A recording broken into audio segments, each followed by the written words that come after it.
Okay, let us go to the tweet, because when you sent this to our group chat, I nearly ran off the road laughing.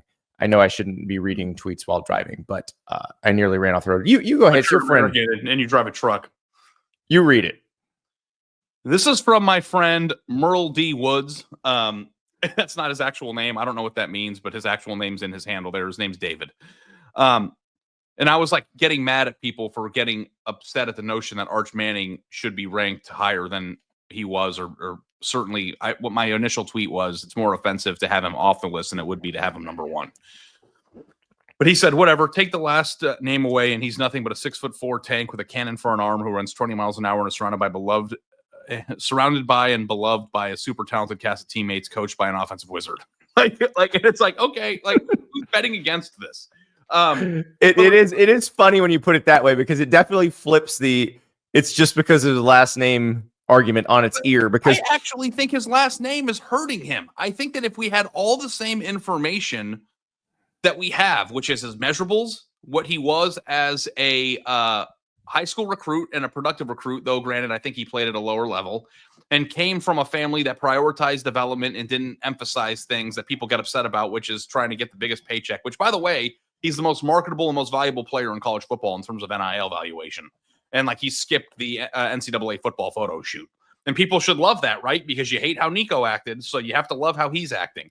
And if his name was Roger Gallagher, like, I think, and he's the next great Texas quarterback and was a 5-star, like, putting him on this list wouldn't, I think people resent his last name. I don't think people think that he deserves any of the credit that he's gotten because of his last name. And because of that, people are less likely to suspend their belief system, and they are like, just like, he hasn't proven anything. Okay, that's fine.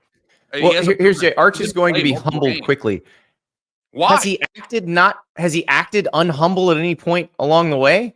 He's been like, yeah, I don't know. Like, do you buy into my like name theory though? Like, do you think that like his name is actually causing like more haters or more naysayers? It's definitely causing more haters. I don't think it's actually doing any damage to him. I think in terms of perception, yes, I think there are people who are like, oh, you're only talking about him because his last name is Manning. Well, that's partially true. They're right. Because when we talk about him, people want to listen. We talk about him as much. Like, I don't think that we've talked about him more than DJ Lagway. I don't think we've talked about him. I don't think we have. Sellers. I don't think that we're abusing his name because he's. I think that we have talked proportionately about him as you would any 5-star player who is going to take over at the number 1 program in the country right now. And we didn't force this conversation in either, by the way. Like, you were peppering me with texts for the last 2 days wanting to do this. I mean, it's just, it blows my mind. Like, so there are 2 routes. There are 3 routes here, I should say.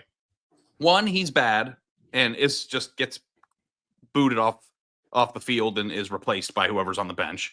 2, he's just like Quinn Ewers, which is productive and fine, but not truly elite. And there's truly elite, right? Like, if you actually look at the path of least resistance, like, the most likely outcome is probably that he's just like Quinn, which is just very productive, but not like make your face melt off when you watch him. And Texas stays good. And yes. And I think if that's the case and he stays healthy and puts up the numbers, he'll still be a Heisman finalist. Like, I think that like people, and I also think that if that's the case, much like Quinn Ewers would have been in the top 10 lists a year ago, like, that's where that is. Like, I don't, like, if you're in the top 10 quarterbacks list in college football, that doesn't mean that everybody's Caleb Williams. You know what I mean? Like, Quinn Ewers was a good quarterback. Like, acting like if he was going to be like Quinn is a epic failure is wrong. And I don't think that Quinn Ewers was drafted in the appropriate slot. So using his draft to weaponize the argument, it just blows my mind. And then the least likely outcome of all this here, Andy, is that he stinks. Because, like, I don't even think that I actually don't think that's even possible. That's possible. Right. Because here's why. He's been at Texas 2 years. They would have known. They clearly paved the way for him. They told Quinn, you're going to have to move on because it's Arch's time. If he stunk, none of this would have happened.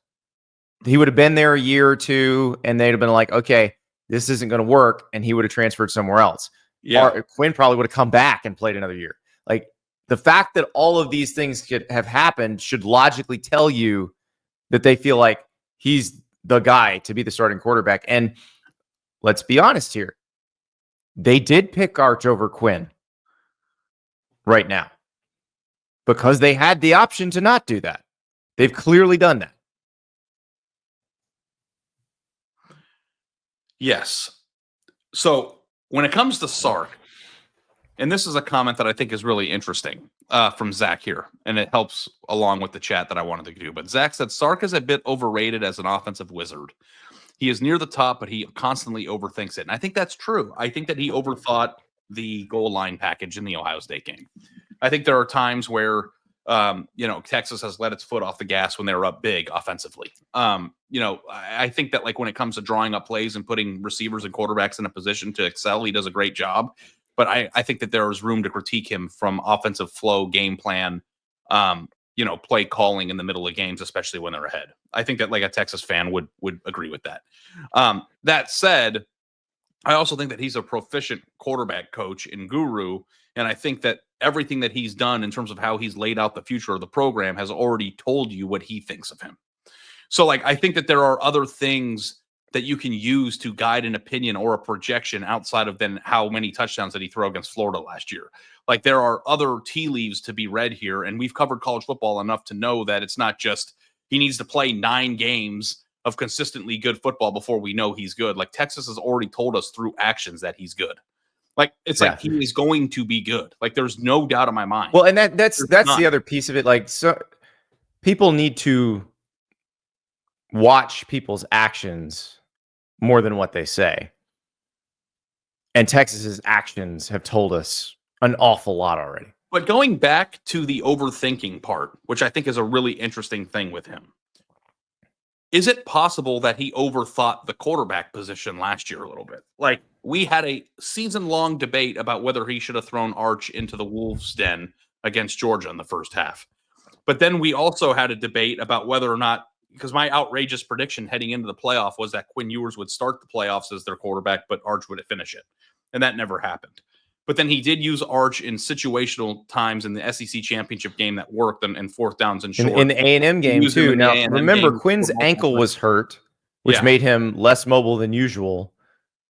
And so that was the genesis of that package, which I wrote at the time. It's like how Florida used Tim Tebow in 2006, except in this case, Arch has already shown he can run the full offense. So is this the time? But it wasn't the time.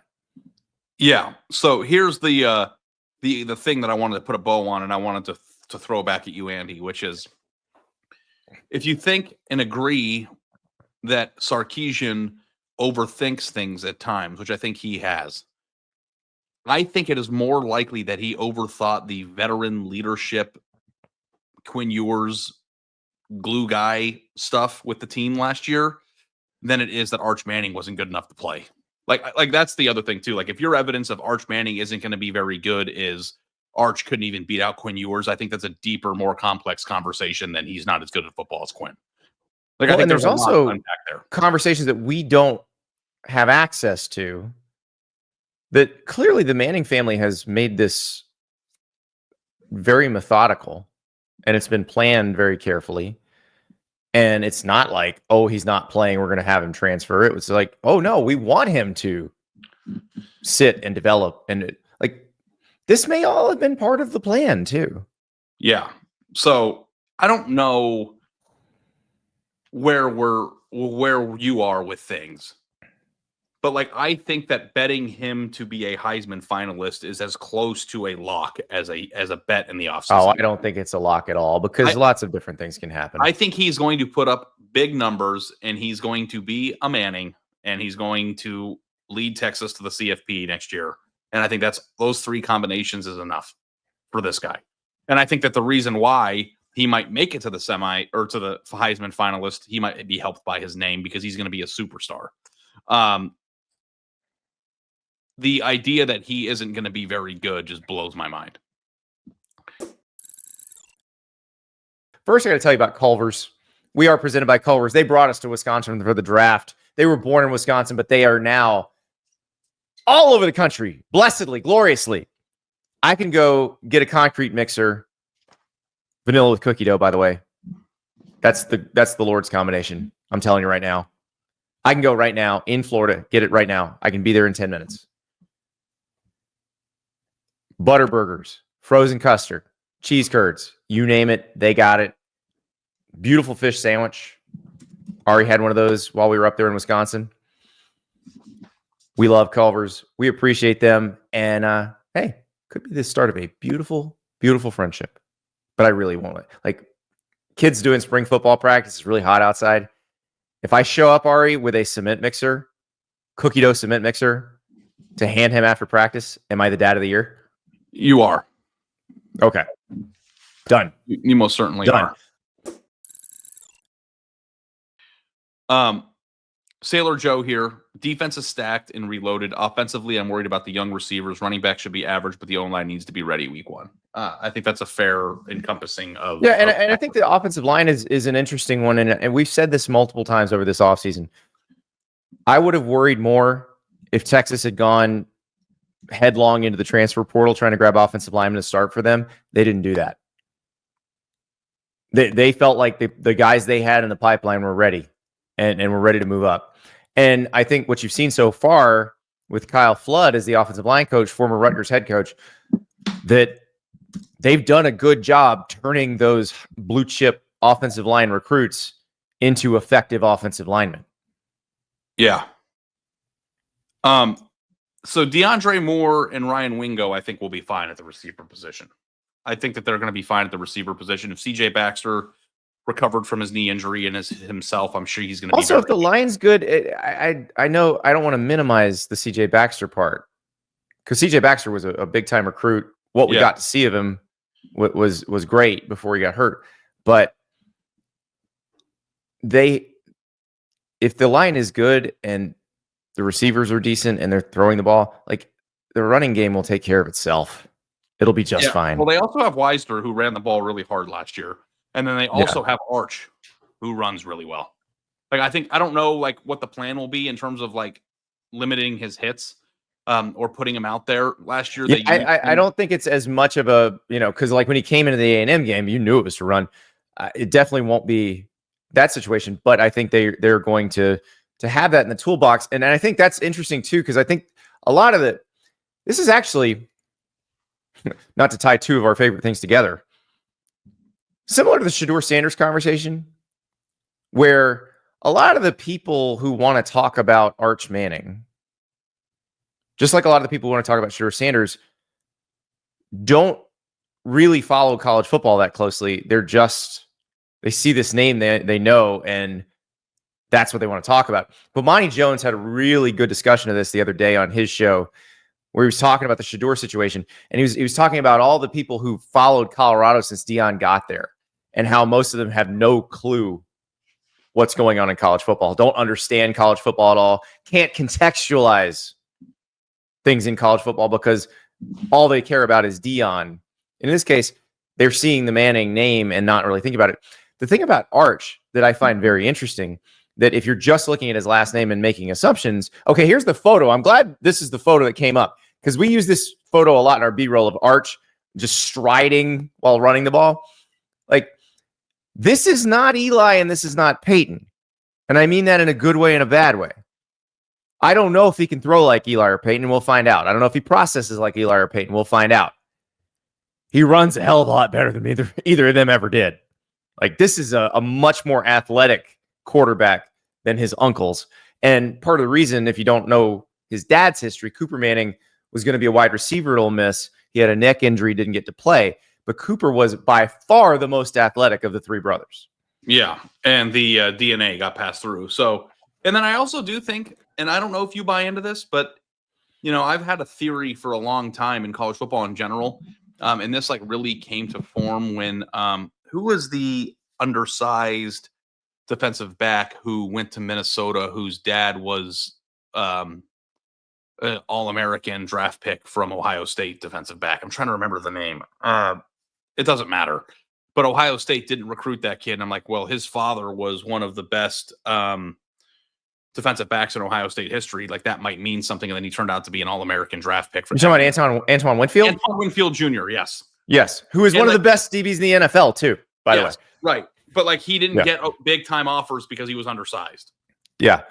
And I really do buy into the fact that if your dad was a really, really good NFL player, that there's something about your makeup, or if your family, produced a lot, there's something about your makeup that will help you. I don't think that it hurts you. There's also there's the experience that you've had handed down to you for a long time, for your entire life, that other people's families cannot offer them. Like, let's say my son grows 5 inches this year and suddenly can carry, 300 pounds effectively and run really fast. And like, I can't tell him what to expect as a blue chip offensive line recruit. I have no idea. I didn't, that wasn't me. I didn't experience that. I couldn't, like, if he were a really good college player, couldn't tell him what that's like. Couldn't tell him what the NFL is like. These guys you're talking about, Antoine Winfield, Arch Manning, they're very lucky in that they have people who've been in that rare air who can really give them great advice. So it does help. It certainly helps. And I think at the quarterback position, especially in terms of processing, in terms of understanding the game, I feel like that will help him. Like, I don't think that like his last name will hurt him in his development. I think it can only help. So like when you add up everything, the supporting cast, the measurables, the recruiting ranking, the family, the coach's actions, the fact that Quinn wasn't allowed to come back, like all these things all point in one direction. And if you don't want to acknowledge that because he didn't play enough last year, or because Quinn Ewers got drafted in the 7th round, or because you're just a Manning hater, that's your prerogative. But like, I've been wrong a lot. Maybe I'll be wrong here. Maybe Arch will stink. But I think that all the evidence, when added up together, has already unequivocally pointed to the direction that he's going to be very good.